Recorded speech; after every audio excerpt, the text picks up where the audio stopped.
அஸ்ஸலாமு அலைக்கும். புளியே இல்லாம சாம்பார் பண்ணலாமா? கண்டிப்பா பண்ணலாம். எப்படி பண்றது பார்க்கலாமா?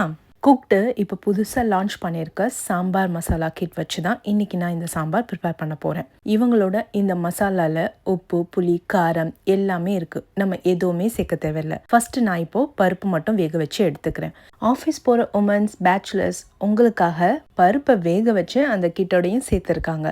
அந்த கிட்ட வாங்கி நீங்கள் யூஸ் பண்ணிக்கலாம். நான் பருப்பு வேக வைக்கும் போது எப்பயுமே சின்ன வெங்காயம், பூண்டு, சீரகம் சேர்த்து வேக வைப்பேன். அதே மாதிரி வேக வச்சுக்கலாம்.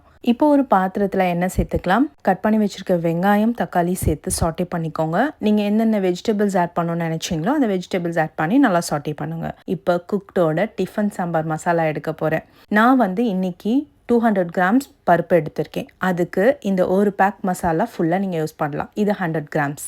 குக்டோட மசாலா சேர்த்து வதக்குனதும் வேக வச்ச பருப்பு உள்ள சேர்த்துக்கிறேன். நல்லா மிக்ஸ் பண்ணிக்கோங்க கட்டி இல்லாமல். தேவையான அளவு தண்ணி ஊற்றிக்கோங்க. இந்த ஸ்டேஜில் உப்பு கரெக்டாக இருக்கான்னு பார்த்துக்கோங்க. நான் கொஞ்சமாக தான் உப்பு ஆட் பண்ணேன், ஏன்னா அதுலேயே உப்பும் இருக்குது.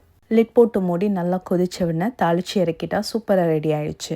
நான் இந்த அளவுக்கு இந்த சாம்பார் டேஸ்ட்டாக இருக்கும்னு எக்ஸ்பெக்ட் பண்ணவே இல்லை. நார்மலாக தான் இருக்கும் அப்படின்னு சொல்லி நினச்சேன். ஆனால் ஹோட்டலில் கொடுக்குற அதே டிஃபன் சாம்பார் மாதிரியே இருந்தது. சாம்பார் டேஸ்ட் பண்ணி பார்த்தேன். அப்படியே டிஃபன் சாம்பார் மாதிரியே இருந்ததுனால எனக்கு சாம்பார் இட்லி சாப்பிட்ணும் போல் இருந்தது. அதனால சைடில் குட்டி குட்டி மினி இட்லியும் போட்டாச்சு. தாளிச்சு கொட்டி சர்வ் பண்ண வேண்டியது தான். Taste Iyer hotel tiffin sambar மாதிரியே இருந்தது. ரொம்பவே டேஸ்டியாக இருந்துச்சு. ரொம்ப அஃபோர்டபுள் ப்ரைஸில் கொடுத்துட்டு இருக்காங்க.